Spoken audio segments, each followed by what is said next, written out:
Terang malam permata bintang, terpendam kisah semangat jiwa. Pemanis kata selamat datang, awal bismillah pembuka bicara. Indahnya negara New Zealand kerana taman tergantungnya. Indahnya negara Jepun kerana disiplinnya yang tinggi. Indahnya negeri Pulau Pinang. Ayo saya lekaikan bersama anda semua.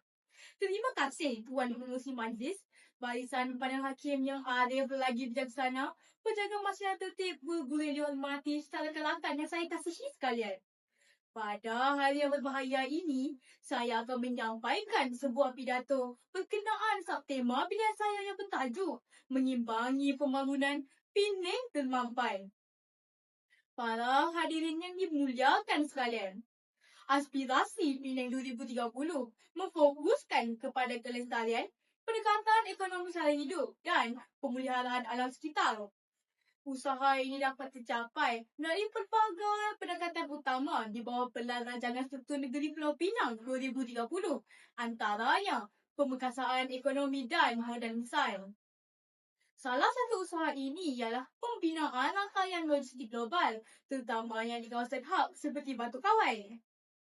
Hadirin sekalian, tahukah anda perancangan lalu bandar pastinya melibatkan pengawalan sel garisan panduan guna tanah seperti nisbah mudat dan pembaruan bercampur demi memastikan kapasiti infrastruktur mampu menampung kepadatan penduduk adalah sangat penting dalam melaksanakan garis panduan pembaruan semula bandar.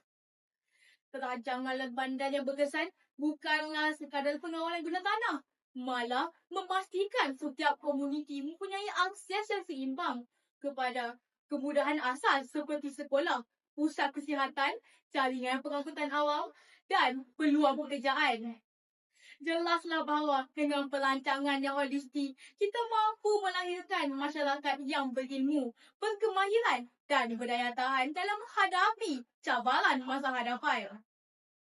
Hadirin yang disanjungi sekalian, wawasan Penang 2030 juga sering mengambil kira tentang aspek kelestarian alam sekitar, keseimbangan kemajuan fizikal dengan pemeliharaan ekosistem melalui penubuhan garis panduan ekopelancongan dan pengukuhan ekonomi hijau dilaksanakan agensi seperti Penang Green Council. Tambahan pula, Pulau Pinang harus menyediakan panduan upaya muatan atau dalam konsep pelancongan carrying capacity dalam kawasan berbuai. Bagi tempat pelancongan, had yang dicadangkan adalah sekitar 10,000 orang bagi memelihara ekosistem hutan yang rapuh. Begitu juga bagi hotel atau tempat penginapan, terikat kepada 10-30 orang pelawat bagi sebuah inap desa kecil. Hadirin yang dirahmati sekalian, sebelum saya meneruskan pidato saya, adakah para hadirin masih bersama saya? Tak kala ini pasti sudah ada yang terlena di bawah mimpi, dihanyut racun dunia, disampa mimpi atas talian. Para hadirin, bangunlah, sedarlah.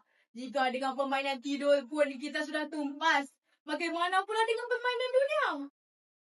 Mari saya sedangkan tentang pendekatan utama penting yang terakhir, iaitu mengintegrasikan perkhidmatan pembangunan pintar dan mengukur seni serta budaya yang inklusif. Walaupun targetnya bandar pesat, kita haruslah tidak melupakan budaya dan keistimewaan nenek moyang kita. Tindakan mengekalkan keunikan tapak warisan dunia UNESCO di Georgetown adalah sangat membantu memperkukuhkan sektor seni, warisan dan kreativiti bagi menyumbang kepada identiti negeri Pulau Pinang. Langkah-langkah ini bukan hanya meningkat tarafkan hidup rakyat, malah menjadikan negeri Pulau Pinang sebuah negeri yang bersih, aman dan harmoni buat generasi kini dan akan datang. Hadirin yang budiman, kesimpulannya, mengimbangi pembangunan bukanlah sekadar membina bangunan yang tinggi atau memperluaskan kawasan bandar, tetapi memastikan kemajuan ekonomi dan kesejahteraan sosial serta kelestarian alam kita bergerak seiring. Jika semua pihak berjaya berganding bahu menjayakan aspirasi Penang 2030, saya yakin Pulau Pinang pasti akan terus menjadi negeri yang pintar dan hijau dan menjadi inspirasi kepada seluruh negara. Ingatlah, janganlah kita terlena dengan mimpi kemajuan. Bangkitlah bersama-sama, membina negeri yang aman dan harmoni. Bak kata pepatah, bulan air kerana pembentung, bulan manusia kerana memakan. Terima kasih atas perhatian hadirin hadirat sekalian. Sekian, wabillahi taufiq wal hidayah. Wassalamualaikum warahmatullahi wabarakatuh.